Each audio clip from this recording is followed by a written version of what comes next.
Hey guys, welcome from a freezing cold Moscow. I just wanted to make a few comments about something John Kirby said yesterday about Russia. What's happening right now in Avdiivka? As you can see, this weather, it's phenomenally cold here, and the Russians get on with it. It doesn't matter, nothing stops like this calamity in Europe, a bit of snow. The Russians are ready for the snow. They're also ready for this war, and they've shown that by spinning up their military-industrial complex. There's over 2 million people working in the Russian military factories and complex now. And they're ready for a long war if the West wants one. And they've demonstrated again and again that whatever the West throws at them, culturally, economically, it's completely irrelevant to them. They're just going to keep moving forward. The people here are entirely nonplussed by what the West is trying to do to them. And this is what's really happening here in Russia, as opposed to what they're telling you is happening in Russia from thousands of kilometers away.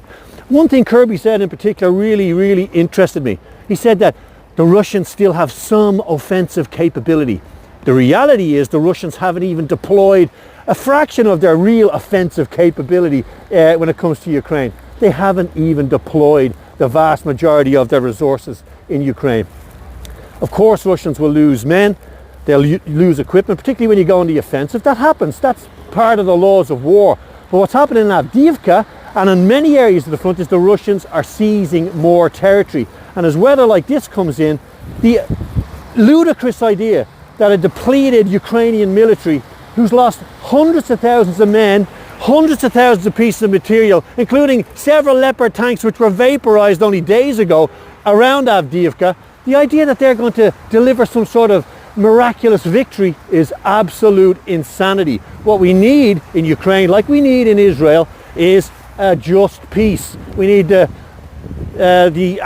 democratic mandate of the people in Crimea and in eastern Ukraine to be listened to. If democracy is so important, why are the West deaf to democracy when it's a Crimean democracy, the democracy from the people in Donbass, Lugansk, and for the people here in Russia?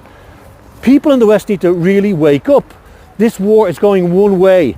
The Russians know it. Most of the rest of the population of the world know it. The only people that don't know it, but probably do, but are telling you they don't, is the people in the White House and their lapdogs in London. So see you later. I got to get out of this cold and go have a beer. Ciao.